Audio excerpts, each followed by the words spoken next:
যেটা খুশি, তোর খুশি যেটা।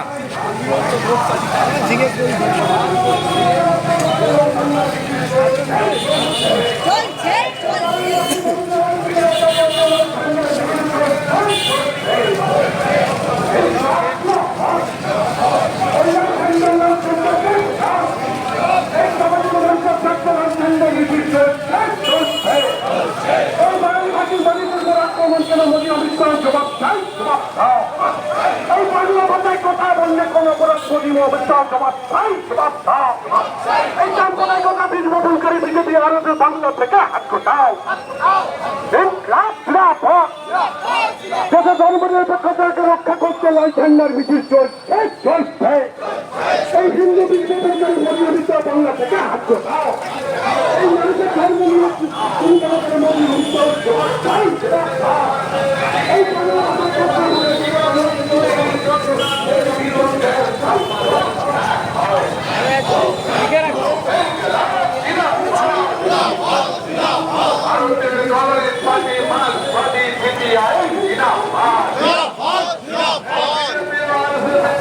নিয়ে রাজনীতির বিরুদ্ধে মানুষের বেঁচে থাকার মৌলিক অধিকার গুলো কেড়ে নেওয়ার চক্রান্ত করছো কেন বিজেপি ও আরএসএস? জবাব দাও।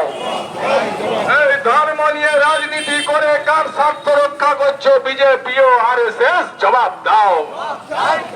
এই রাজ্যে কাজ না পেয়ে যখন ভিন রাজ্যে কাজের সন্ধানে যাচ্ছে বাঙালিরা, তাদের বাংলাদেশি বলে আখ্যান করছো কেন বিজেপি ও আরএসএস? জবাব দাও।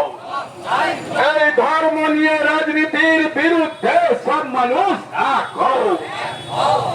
যখন প্রতিটা রাজ্যে বাংলাভাষী মানুষের উপর নির্মম আক্রমণ করছে, তখন মুখ্যমন্ত্রী নীরব কেন? জবাব চাই, জবাব দাও।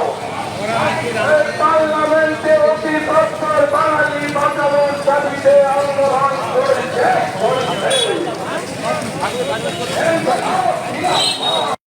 আমাদের বিশ্বকে দুর্নীতি করেছিলেন, তাহলে বিশ্বকবি থেকে বিশ্ব বাংলা করলেন মমতা ব্যানার্জি। এমন যে আজকে দাঁড়িয়ে আসামের মুখ্যমন্ত্রী বলছেন যদি মাতৃভাষায় কেউ বাংলা উল্লেখ করে জনগণনায়, তাহলে তাকে বিদেশি বলে গণনা করা হবে।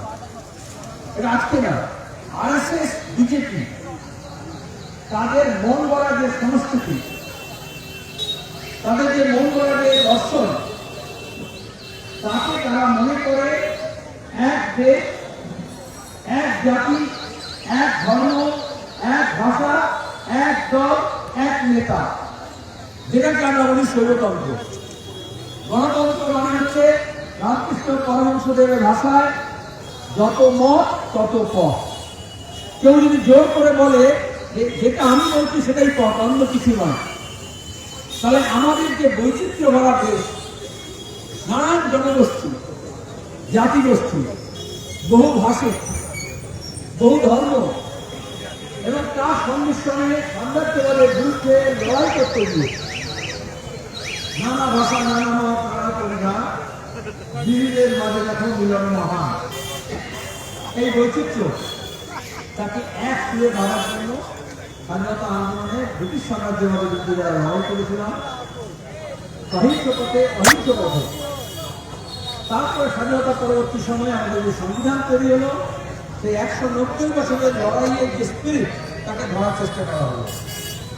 আলাদা রাজ্য থাকবে, আলাদা জনগোষ্ঠী থাকবে, আলাদা ভাষা থাকবে, তার পোশাক আলাদা, তার খোরাক আলাদা, তার দুই আলাদা, কিন্তু তাও আমরা সবাই মিলে ভারতবর্ষ ঐক্যবদ্ধ। এই জন্য যুক্তরাষ্ট্রীয় কাঠামো, বিজেপি এই যুক্তরাষ্ট্রীয় কাঠামো মানে না, তার একটা এককেন্দ্রিক ক্ষমতা চায়।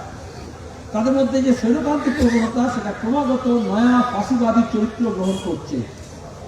ফাসিস্টরা এই তাদের আধিপত্য কায়েম করার জন্য অন্যদের সম্পর্কে বিদ্বেষপূর্ণ মনোভাব তৈরি করে, হিংসার আগে একটা ঘৃণার চাষ করে, এটাকে বলে আদারিং, আলাদা, আমাদের মতো নয়, people not like us, PLU। Trump বলছেন, এই মুসলিনি, হিটলারও বলেছিল, গোটা বিশ্বব্যাপী ইউরোপে, আমেরিকা পশ্চিমী দেশগুলোতে এই নয়া ফসিবাদী টেন্ডেন্সি বাড়ছে, যেখানে ওই দেখলেন না, এখান থেকে যারা গেছে আমেরিকায় তাকে চেন লাগিয়ে হাত করা পরিয়ে, আগে দাস প্রথায় যেরকম ছিল প্লেনে করে পাঠিয়ে দিয়েছে। এবং ভারত সরকার একটা কথা বলেনি, কারণ ওরা মনে করে আমাদের জাতির পবিত্রতা নষ্ট হচ্ছে কারণ অন্যরা চলে এসছে। এটাকে বলে জেনোফোবিয়া, বিদেশি সম্পর্কে একটা ভয়, ভীতি সঞ্চার করা। তাহলে ইউরোপে গিয়ে দেখবেন এশিয়া, আফ্রিকা, ল্যাটিন আমেরিকা থেকে যারা গেছে তাদের সম্পর্কে এরা কিন্তু নট লাইক আস, কিরকম আমাদের, আমরা যেরকম খাই সেরকম খায় না, আমরা যে ভাষায় কথা বলি সে ভাষায় কথা বলে না, আমরা যে পোশাক করি সে পোশাক করে না, এমনকি রঙভেদ, বর্ণভেদ, আমরা গোড়া এরা কালো এরা বাদামি, এটাকে আদারি। এটি হচ্ছে বিভাজনের মন্ত্র। আমরা যে বামপন্থীরা দীর্ঘদিন বিভাজনের রাজনীতির বিরুদ্ধে বলে আসছি, আসলে জনগণ এক, তাকে ভাগ করা হয়। মন্দিরের নামে, মসজিদের নামে যখন করতো অনেকে মনে করলো এত ভালো, আমার হিন্দু ও মুসলমান। তারপর যখন বললো আমিষ নিরামিষ, বললো ভালো, আমি তো পেঁয়াজ খাই না, আমি তো ডাল খাই না। আরে অন্য যে খায় তার অধিকার তো স্বীকার করতে হবে। আপ রুচি খাবে, তাহলে তার নিজের রুচি আছে। সবাই কি সব কিছু খায়? আদানি আম্বানি যা খায়, মোদি যে মাশরুম খায় কয়েক হাজার টাকা কিলো, আমরা কি তা খাই? শুধু খাবার নামে আপনি তো বলতে পারবেন না আমি যেটা খাচ্ছি সেটাই তোমায় খেতে হবে। এটা হচ্ছে আধিপত্যবাদ, এটাই হয় সংখ্যাধিক্যবাদ, যার যেখানে সংখ্যা বেশি। হিন্দু মুসলমান বলে না। তাহলে বাংলাদেশে এই যে মৌলবাদী আক্রমণ দেখছেন, তা বলবে আমরা মুসলমানরা বেশি, তাহলে এখানে কমিউনিস্ট থাকবে না, নাস্তিক থাকবে না, হিন্দু থাকবে না, বৌদ্ধ থাকবে না, আদিবাসী থাকবে না। পাকিস্তানেও তাই। তাহলে ভারতে বলবে এখানে হিন্দু হিন্দু ভাই ভাই, তাহলে মুসলমান থাকবে না। প্রথমে যখন মুসলমানদের উপর আক্রমণ হয়, অনেক হিন্দু মনে করে এ তো ভাই আর কি আছে, ওরা তো ওই রকমই, আমাদের মতো নয়, ওই আদারি। কালকে দাঁড়িয়ে জৈন যে কলোনি আছে, জৈন, এখানে আমি নিরামিষ না, গোলামপুর অংশ ব্যাপার নেই। তাকে বুলডোজার দিয়ে দিল্লিতে ওই জৈন বস্তিটাকে ভেঙেছে। তার আগে মাদ্রাজি বস্তি ভেঙেছে, শুরু করেছিল মুসলমান দিয়ে। আর সেখানে দাঁড়িয়ে পরিযায়ী শ্রমিক। আমাদের রাজ্যে তৃণমূল কংগ্রেস এমন লুটতরাজে রাজত্ব করেছে, শিল্প তাড়িয়েছে, কল কারখানা নেই, চাকরি বাকরি নেই। তাহলে যারা বিজয় বলছিল শ্রম বিক্রি করার জন্য, যেখানে শ্রম বিক্রি হবে সে বাজারে যাবে। নির্মাণ শ্রমিক টাওয়ারে কাজ করে, টাওয়ার মেনটেন্স, এক জেলা এক পাহাড়ে এক প্রান্ত থেকে আরেক প্রান্তে তার নিয়ে যায় ইলেকট্রিকের। মিজোরামে রেল নিয়ে যাবে, তার জন্য টানেল খুলবে। সিকিমে বাঁধ নির্মাণ হবে, তাহলে কে কাজ করবে? সবচেয়ে বিপজ্জনক কাজ, যেখানে কোনো নিরাপত্তা নেই, যেখানে কোনো তোমাকে সোশ্যাল সিকিউরিটি নেই, সামাজিক নিরাপত্তা নেই, সেই কাজগুলো যারা করে সবচেয়ে ভালনারেবল সেকশন, সবচেয়ে দুর্বল অংশ, প্রান্তিক অংশ, আগে তাকে টার্গেট করে। তাহলে তার বস্তু উচ্ছেদ যখন করে বলে না নোংরা, তাকে যখন আক্রমণ করে বলে গরু গোস্ত খায়। তারপরে যখন তোমার যে অন্য ভাষায় কথা বলে আর বাংলা ভাষায় কথা বললে বলবে বাংলাদেশি। এখন আবার বাংলাদেশি প্রেম হয়েছিল মাঝখানে, বলেছিল নাগরিকতা দেবো সবাইকে, তাহলে রোহিঙ্গিয়া। এগুলো হচ্ছে কিছু নাম। যেমন সিপিআইএমকে হারমাত বলতো, বিজেপি, তৃণমূল, জামাত, জমিয়ত সবাই মিলে বলেছিল না হারমাত। ইংরেজিতে একটা কথা আছে, if you want to kill a dog give it a bad name. যদি তুমি একটা কুকুরকে মারতে চাও, তাকে আগে বদনাম করতে হবে। তাহলে এবার বুঝতে পারছেন সোশ্যাল মিডিয়া, হোয়াটসঅ্যাপে কেন এরকম ঘৃণা বাক্য আসে, আদারিং কেন করে। কারণ যদি কাউকে মারতে হয় তাহলে তাকে বিচ্ছিন্ন করতে হবে। আমরা বামপন্থা মানে, লাল ঝান্ডা মানে এই সংহতি, সংযোগ, সাঁকো তৈরি করা, ব্রিজ তৈরি করা, মানুষের সঙ্গে মানুষের, জাত পাত, ধর্ম, বর্ণ, ভাষা নির্বিশেষে।